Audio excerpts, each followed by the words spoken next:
All right, you guys probably recognize this glow. So this is neon light. I've got a little neon vapor trapped in a tube, and I am exciting the electrons by running high voltage through it.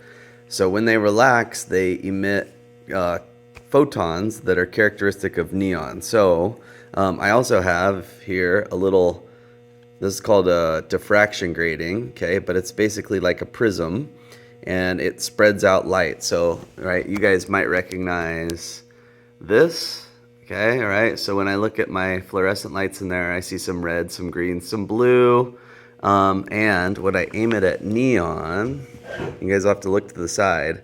Those are called spectral lines. Okay, the spectral lines of neon, there's a bunch of them. There's a lot of electrons, 10 electrons in neon. A lot of transitions can happen.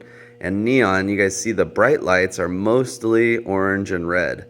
There are some very distinct green lines in neon, which you wouldn't see without this diffraction grating. Okay, I'm gonna go through a series of other ones too, so bear with me. Gotta turn off this. All right, we can switch to a new one. Here's a simpler element, the simplest of all. This is going to be hydrogen, I believe. Yep, I see the label. Now hydrogen produces, you can see up top, there's kind of a blue, there's a magenta pink with the diffraction grating. Okay, now you gotta ignore the fact that that's a little blurred, but you see two distinct lines. Okay, those are two of the four distinct lines that Balmer saw when they were looking at a hydrogen flame. Okay, hydrogen flame and hydrogen emission tubes. Okay, and he was using a glass prism, not a diffraction grating, and was doing it in a dark room. So a lot of the blur, the green and the blue smears that you see in there, those are from the light next door. Okay, so, but those two bright lines, the red and the turquoise, those are unique to hydrogen's one electron, and transitioning between energy levels, that one electron's jumping from the third to the second or the fourth to the second as it relaxes and emitting photons, right? So there's the characteristic spectral lines of hydrogen. A couple more. I've got this one. This is helium. I just wanted to show you this one because it's pretty.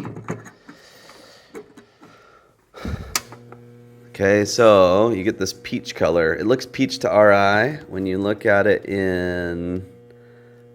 with the diffraction grating, there's actually spectral lines of red, turquoise, and violet, okay, along with that orange color.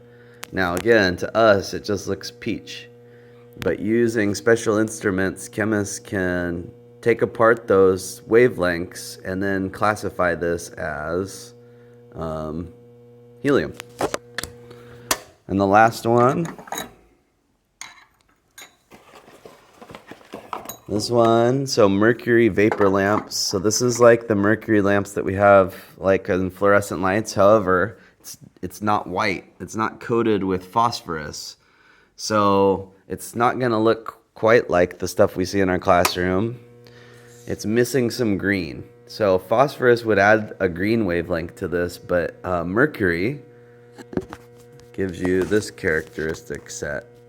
So it gives you a little green, it gives you some purple, you can see a yellow, and then maybe a red, okay, in there. And they get extra yellow and green to make this not look as blue. They get that from phosphorus.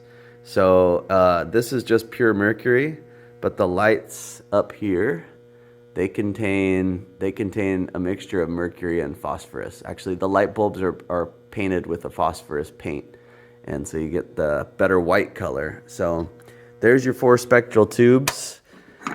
Okay, and hopefully you're getting the point that electrons